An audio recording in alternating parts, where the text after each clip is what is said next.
안녕하세요. 역사 돋보기입니다. 신의 혁명 2부입니다. 서태후의 탄핵과 광서자의 복귀를 부르짖던 포항운동은 의화단 운동을 기점으로 두 갈래로 나뉘었습니다. 한 갈래는 입헌군주제를 요구하는 입헌파였고, 다른 한 갈래는 청나라 정부의 환멸을 느껴 만주족과 군주제에는 전혀 답이 없음을 느끼고 한족이 세운 공화정부를 주장하는 혁명파였습니다.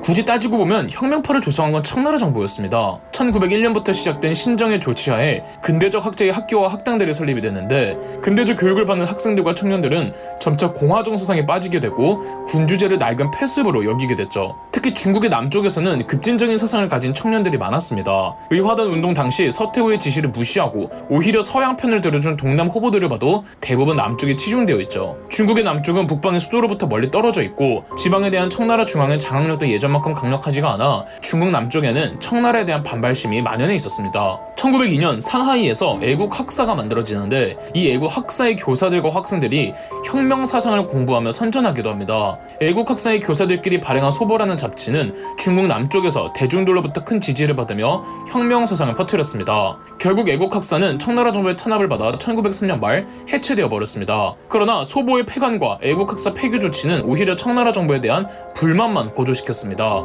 혁명 사상은 일파만파 퍼지면서 공화정을 주장하는 단체들이 우후죽순 생겨납니다. 먼저 일본 동경 유학생 출신이었던 황싱이 1903년 귀국하여 호남성 출신의 학생들과 연합해 화흥회를 조직했습니다. 황싱의 친구로 유명한 숭자오란도 화흥회 소속이었습니다. 황싱이 이끄는 호남성 출신의 화흥회는 기의, 그러니까 군사 무력 항쟁을 일으키려다가 사전에 발각되어 실패해버렸습니다. 호남성에 화흥회가 있었다면 호북성에는 과학보습소가 있었습니다. 과학보습소가 조직된 곳은 우한이었습니다. 우한은 청나라의 근대화 이후 부상한 큰 규모의 경제도시였습니다. 과학보습소는 1904년 7월 우한시에 군 장교와 청년 지식인 30명이 조직했습니다. 과학보습소는 화흥회와 같이 기일을 준비했으나 사전에 발각되면서 과학보습소도 수색되어 해체되었습니다. 다만 과학보습소는 신의 혁명의 씨앗을 아주 직접적으로 심어 놓았는데요. 1901년부터 몇 년에 걸쳐 중국 곳곳에 설치된 새로운 근대식 군대 신군 중 우한신군에 과학보습소가 혁명사상을 갖는 회원들을 투입시켜 놓은 겁니다. 그러니까 우한을 책임지는 신군 안에는 혁명을 원하는 군인들이 상당수였던 거죠. 이 외에도 무수히 많은 혁명 조직들이 만들어졌습니다. 물론 이 단체들은 전부 불법 조직이자 지하 비밀 조직이었습니다. 나중에 이 단체의 간부들이 전부 신의 혁명의 주도자들이 된답니다. 청나라 정부도 혁명사상에 취한 청년 조직들이 많다는 걸 알고 이를 무마하기 위해선 더더욱 입헌파와 손을 잡으려고 했습니다. 그러나 청나라 정부의 입헌 군주제 속도는 너무 느려 입헌파들을 답답하게 했고, 서태후 사후 혁광이 조직한 황종 내각은 입헌파들을 되려 분노하게 했었죠. 한편 지하 비밀 조직으로 활동하던 곳곳의 혁명 단체들은 지역별로 따로 움직이는 것보단 다 같이 연합해 전국구의 단체를 만들 필요성을 느낍니다. 그 중심에 순원이 있었고요. 순원은 양무운동이 같이 시작되었던 1866년 광동성에서 빈민층 소장농의 아들로 태어났습니다. 순원은 객가인, 즉 학하인이었습니다. 객가란 한족은 한족이지만 오래전부터 남쪽에 거주하면서 토착 민족화가 되어버린 한족입니다. 본인 스스로는 중국 정통의 한족이라고 여기긴 했지만 정작 중국 북방의 한족들은 이들을 객가라고 부르며 한족으로 치부해주지 않았습니다. 그래서 어디에도 속하지 못하는 출신들이 바로 객가인이었죠. 경제적으로나 사회적으로나 환영받지 못한 출신으로 태어난 순원은 19살 때 하와이로 가서 미션 스쿨을 다녔습니다. 하와이에 순원의 형이 있었거든요. 여기서 기독교와 서구 문화에 흠뻑 취한 순원은 독실한 신자가 되려고 했으나 누나가 순원을 중국으로 보내버렸습니다. 여기서도 순원은 낡은 중국의 풍습을 비아냥거렸고 가족들로부터 쫓겨나다시피 홍콩으로 갔습니다.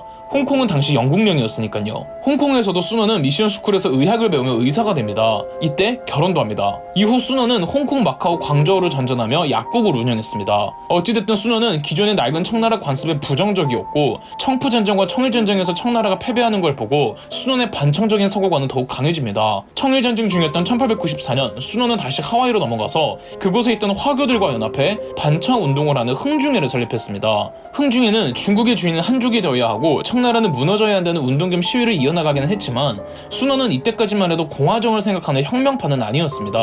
순원은 제대로 된 반청운동을 위해선 외국보다는 자국에서 활동해야 한다고 자각해 1895년 홍콩에서 흥중회 홍콩 지부를 설치했습니다. 청일전쟁에서 청나라가 패배 패배하면서 중국의 위상을 실추시켰다는 이미지가 더 확산되자 순원은 흥중의 홍콩 지부를 근거지로 1895년 10월 광저우에서 기, 즉 무장봉기를 계획합니다. 그러나 겁을 먹은 내부자가 청나라 정부에게 찔러서 광저우 기는 일어나지도 못하고 순원은 지명수배자가 되었습니다. 순원은 무사히 청나라를 탈출해 일본으로 망명했지만 순원의 절친은 빠져나가지 못하고 체포 후 처형됐습니다. 일본에 있던 순원은 서양에서 더 공부를 하겠다는 다짐으로 영국으로 갔는데 그곳에 있던 청나라 정보원들에게 체포되어 공사관에 구금되었습니다. 다행히 영국인 고위 관료 중 순원의 지인이 있었고 그 영국인의 도움으로 영국 정부는 청나라 공사관에 공식 항의해 덕분에 순원은 풀려날 수가 있었습니다. 기왕 도움을 받은 김에 순원은 친구를 통해 영국에서 영국인 기자들을 대상으로 기자회견을 열었고 그곳에서 청나라의 참상을 낱낱이 고해 바쳤습니다.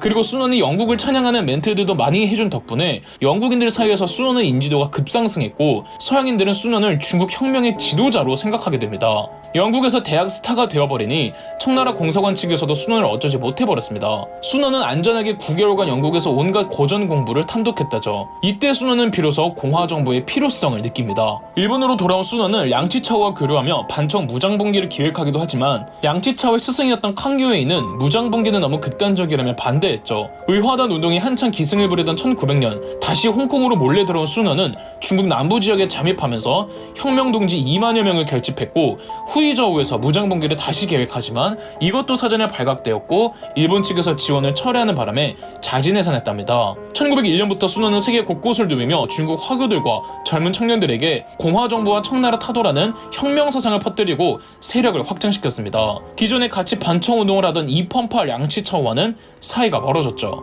순원이 하와이 사회에 뿌리 깊게 형성시켜놓았던 흥중의 중에서도 공화정 사상에는 반대하던 사람들은 이펀파의 길로 가기도 했습니다. 순원은 흥중에 내 공화정 사상을 가진 혁명파들로만 단체를 다시 결성했습니다. 동시에 중국 중남부의 공화정 단체들은 청나라 정부의 탄압을 받으며 활동을 이어나가기 어려웠고 지역별 단체들은 서로의 연합을 꾀합니다. 1905년 7월 순원은 일본에서 호남섬 혁명파 단체였던 화흥이의 간부들 황신과 숭자오런을 만나 혁명파 단체들을 전부 묶은 하나의 거대한 연합단체를 만들 것을 합의를 받습니다. 순원의 흥중회 그리고 황신, 숭자오런의 화흥회가 연합한다는 소식에 다른 혁명파 단체들도 몰려들었고 18개 단체의 대표들이 함께하기로 합니다. 그렇게 1905년 혁명파 단체의 연합체 중국 동맹회가 결성되었습니다. 이들의 목표는 하나, 만주족의 전제군 주제 청나라를 타도하고 한족의 공화정부를 세우는 것이었습니다. 중국 동맹회는 중국 국내 상하이, 충칭, 홍콩, 연태에 지부를 두었고